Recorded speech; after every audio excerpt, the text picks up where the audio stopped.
পেজের অবস্থা এমনভাবে খারাপ হয়েছে, সব কিছুতে এমনভাবে লাল বাতি জ্বলছে যে কাজ করার আর ইচ্ছাই নাই। এই অবস্থা দেখার পর মনে হচ্ছে এই সব কাজ বাদ দিয়ে একদম নর্মাল লাইফে ফেরত আসি। সো হ্যালো এভরিওয়ান, আসসালামু আলাইকুম। কেমন আছেন সবাই? আশা করি সবাই খুব ভালো আছেন। আলহামদুলিল্লাহ, আমরাও আপনাদের দোয়ায় এবং আল্লাহর রহমতে খুবই ভালো আছি। দেশের অবস্থা খুবই খারাপ, তারপরেও যেহেতু আমরা অনলাইনে কাজ করি তাই কাজ হচ্ছে আমাদের রেগুলার দিতেই হয়। যেহেতু নেট নাই, তারপরেও যতটুকু আছে ততটুকুর মাধ্যমেই কাজ করার চেষ্টা করছি। আর গত কয়েকদিন ধরে নেট না থাকার কারণে পেজের অবস্থা তো খুবই খারাপ, সব কিছুতেই একেবারে লাল বাতি জ্বলে যাচ্ছে, মানে জ্বলে গেছে আর কি করার। তো এগুলো হচ্ছে স্বাভাবিক, কবে হবে জানি না, কারণ নেটের যে অবস্থা মনে তো হয় না যে নেট আবারও আগের মতন হবে। তো যাই হোক, যা আছে সেইটা দিয়েই কাজ করছি। তো আপনাদের কাছে রিকোয়েস্ট থাকবে ভিডিওগুলো সামনে আসলে এখন দেখবেন, আর যত বেশি ভিডিও আপনি অন্যেরটা দেখবেন তত কিন্তু আপনার নিজের পেজের জন্যই ভালো হবে। আপনার রিচ এঙ্গেজমেন্ট হচ্ছে আবারও সবুজ হতে শুরু করবে। তো বাংলাদেশের এই পর্যায়ে যতগুলো হচ্ছে ইউজার আছে, ছোট বড় যাই হোক না কেন, সবার পেজের অবস্থা কিন্তু খুবই খারাপ।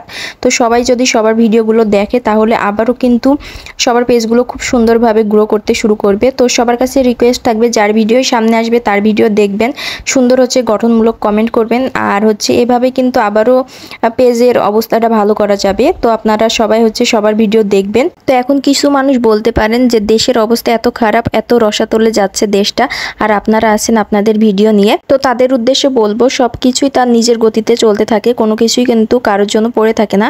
আমরা হয়তো প্রতিবাদ করতে পারছি না, কারণ আমাদেরও হচ্ছে ফ্যামিলি আছে, স্বামী সন্তান সব কিছুই আছে, হয়তো প্রতিবাদ করতে পারছি না, কিন্তু আমরা এই আন্দোলনের পক্ষেই আছি। আমরাও চাই যে কিছু একটা ভালো হোক, যাতে করে দেশবাসী শান্তিতে থাকে, আর ভবিষ্যৎ প্রজন্ম যারা আছে তাদের জন্য যেন সবকিছু ভালো হয়। আমরা সবসময় এইগুলোই চেয়ে আসছি। তো যাই হোক না কেন, এই যে দুপুরে রান্না বান্না করছি, যেহেতু বাসায় আব্বু আম্মু আসছে, তো একটু ভালো মন্দ রান্না না করলেও হয় না। তো গতকালকে দেখছিলেন যে হচ্ছে বিরিয়ানি রান্না করছিলাম, তো ওটা গতকালকে ছিল না, যেহেতু আমার মেমোরি হচ্ছে ফুল হয়ে গেছে। তো রেগুলার তো রান্না বান্নার ভিডিও শেয়ার করা পসিবল না, যে কারণে হচ্ছে এই যে 2 দিন বাদ দিয়ে আবারও হচ্ছে আজকে অল্প অল্প একটু ভিডিও করে রাখছিলাম।